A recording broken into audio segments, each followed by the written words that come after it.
So if you're sick of feeling like crap, and if you're sick of comparing yourself to other people all the time and self-sabotaging and not feeling good about you, you need to keep watching. When women come to me and say they want to lose weight or they want to drop a pant size, the underlying goal or the true goal is that they just want to feel better. They want to feel more fit, healthier, more energized. But even under all of that, they want to feel more confident. It's that feeling of like pulling an outfit out of your closet, putting it on and knowing that it looks awesome and then heading out the door. It's that feeling of going out to dinner and knowing like, I've got this, instead of panicking about potentially eating all the bread and drinking all the wine and self-sabotaging. It's that feeling of walking into a meeting at work and running the show without apologizing and without feeling the need to hide. Or taking a meeting with your boss and asking for that raise. Go get it, girlfriend. You deserve it. So today, I'm going to give you 3 steps that you can start taking right now to start building more self-confidence, one moment at a time. So number one of the more important ones, that's why it's first, I guess, stop the scroll. When we're scrolling through Facebook or Instagram, we are doing one of 2 things. We are either comparing or we're judging. We're either saying like, oh, look at her family, why don't I have that yet? Or look at her body, she's so fit, she's so lucky. Or look at her job, she just got promoted so fast and I'm still stuck in the same job I started in.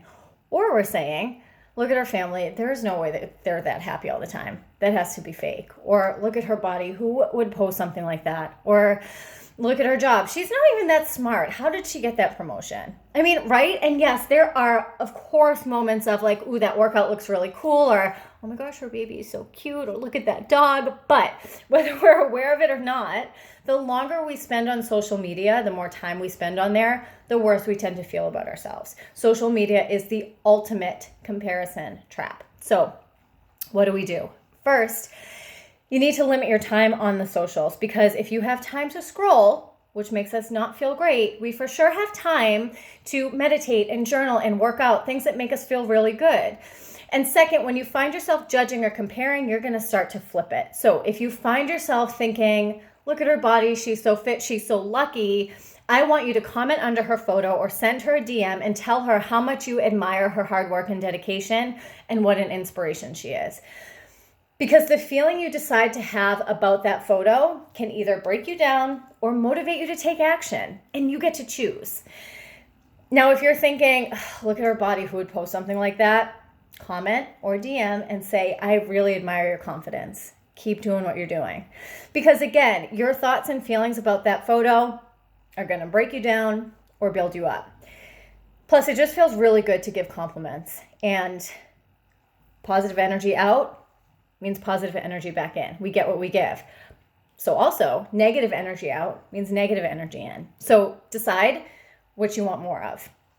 All right, number 2 is stay true to your word to build self-trust. Maybe you set a 30-day challenge for yourself that, or let's say 29 with February coming up, that every day you're going to do water before coffee each morning. Or maybe you set a goal that every day for a week, you're going to do 10 push-ups and 10 squats every morning. The magic in doing something so small is building self-trust. When we're constantly not following through on the things we say we're going to do, we stop trusting ourselves. And if you've ever been lied to or let down by somebody else, you know how like crappy that feels, right? But we do it to ourselves all the time and think it's benign and that there's no like fallback from it. So set a really, really small goal, crush it, and then rinse and repeat. The more you do this, the more you trust yourself, the more you'll start crossing goals off your list, the more self-respect you have, the better you're going to feel. It's just how it works. It all works together. It's really time to stop neglecting yourself and self-abandoning, because confidence is rooted in self-trust. Okay, and the last one is move your body. Simply because when we exercise, whether it's walking, Zumba, lifting weights, spin, whatever, our body releases endorphins that make us feel positive and happy. Exercise also reduces anxiety and depression, helps balance out our stress hormones, and it stimulates the release of all these feel-good hormones that really just make us feel awesome.